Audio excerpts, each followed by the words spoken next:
ശ്രീനഗറിൽ നിന്ന് നമുക്കൊപ്പം ബൽറാം നെടുങ്ങാടി കൂടി ചേരുന്നു. ഇന്നലെ ഷോപ്പിയാനയിൽ വധിക്കപ്പെട്ട ഭീകരരുടെ വിവരങ്ങൾ പുറത്തു വന്നിട്ടുണ്ട്. കുറേ അധികം സമയം നീണ്ടുപോയ ഒരു ഏറ്റുമുട്ടലിലാണ് സൈന്യം ഈ 3 പേരെയും വധിച്ചത്. ഈ ഭീകരരുടെ കൂടുതൽ വിവരങ്ങൾ എന്തൊക്കെയാണ് ബൽറാം?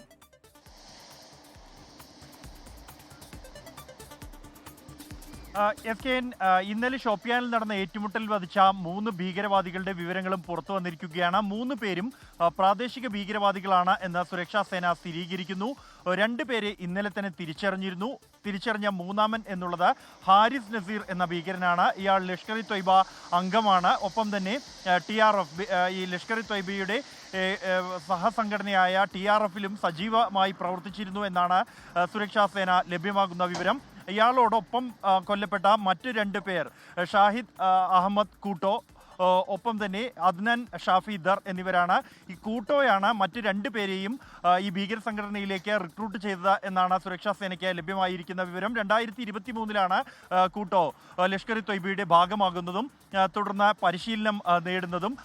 ഈ മേഖലയിൽ ഷോപ്പിയാനും പരിസര പ്രദേശങ്ങളിലും നടന്ന നിരവധി ഭീകരാക്രമണ കേസുകളിൽ കൂട്ടോയ്ക്ക് പങ്കുണ്ട് എന്നതിൻ്റെ വ്യക്തമായ തെളിവുകൾ സുരക്ഷാ സേനയ്ക്ക് നേരത്തെ തന്നെ ലഭിച്ചിരുന്നു. പ്രധാനമായും ഈ ഡാനിഷ് റിസോർട്ടിൽ നടന്ന ആക്രമണത്തിൽ 2 ജർമ്മൻ പൗരന്മാർക്കും ഡ്രൈവർക്കും പരിക്കേറ്റിരുന്നു. കൂടാതെ പ്രദേശത്തെ BJP സർപഞ്ചിനെ വെടിവെച്ച് കൊലപ്പെടുത്തിയ കേസ് അടക്കമുള്ള 4 കേസുകൾ കൂട്ടോയ്ക്കെതിരെയുണ്ട്.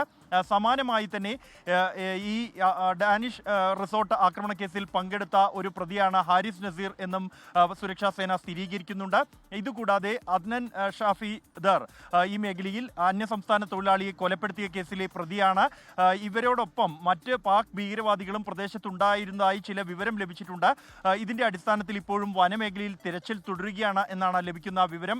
പ്രാദേശിക ഭീകരർക്ക് വലിയ സ്വാധീനമുള്ള മേഖല ഈ കുൽഗാം, ഒപ്പം തന്നെ ഷോപ്പിയാൻ, അനന്തനാഗ് അടക്കമുള്ള ഈ മേഖല കേന്ദ്രീകരിച്ചുകൊണ്ട് തന്നെ ഭീകരവാദികൾക്ക് പഹൽഗാമിൽ ആക്രമണം നടത്തിയ ഭീകരവാദികൾക്ക് ഉൾപ്പെടെ സഹായം നൽകിയിട്ടുണ്ട് എന്ന് കണ്ടെത്തിയിരുന്നു. അതിൽ ഈ അഹമ്മദ് കൂട്ടോ ഇവർക്ക് നേരിട്ട് തന്നെ സഹായം നൽകിയതായി കണ്ടെത്തിയതിനെ തുടർന്ന് അയാളുടെ ഈ ഷോപ്പിയാനിലുള്ള വീട് സുരക്ഷാ സേന നേരത്തെ തകർത്തിരുന്നു. തുടർന്നാണ് ഇയാൾക്ക് വേണ്ടിയുള്ള തെരച്ചിൽ നടക്കുന്നതിനിടെ ഇയാൾ അടക്കമുള്ള സംഘം ഈ പ്രദേശത്ത് ഒളിച്ചിരിക്കുന്നുണ്ട് എന്നുള്ള രഹസ്യവിവരം ലഭിച്ചത്. ഭീകരിൽ നിന്നും 2 റൈഫിളുകളും 11 മാഗസിനുകളും 3 ഗ്രനേഡുകൾ അടക്കമുള്ള ആയുധങ്ങൾ പിടികൂടിയിട്ടുണ്ട്. ഒപ്പം തന്നെ വയർലെസ് സെറ്റുകൾ അടക്കം ആശയവിനിമയ ഉപകരണങ്ങളും ഇവരിൽ നിന്നും കണ്ടെത്തിയിട്ടുണ്ട്. ഈ ഭീകരവാദികളിൽ നിന്നും ഭീകര താവളത്തിൽ നിന്നും ലഭിച്ച വിവരങ്ങളുടെ അടിസ്ഥാനത്തിൽ തുടരന്വേഷണം നടക്കുന്നു എന്നാണ് സുരക്ഷാ സേന അറിയിക്കുന്നത്. കൂടുതൽ ഈ പഹൽഗാം ഭീകരാക്രമണവുമായി ബന്ധപ്പെട്ട് ഇവർക്ക് ബന്ധമുണ്ടോ, ഏത് തരത്തിലാണ് ആ ഭീകരരുമായി ബന്ധം എന്നതുമായി ബന്ധപ്പെട്ട് ഇന്ന് രാഷ്ട്രീയ റൈഫിൾസ് കൂടുതൽ വിശദീകരണം നൽകും എന്നാണ് സുരക്ഷാ സേനയിൽ നിന്നും നമുക്ക് ലഭ്യമാകുന്ന വിവരം. SKN. Okay, thank you. നമുക്കൊപ്പം ചേർന്ന് ബൽറാം നെടുങ്ങാടിയാണ്.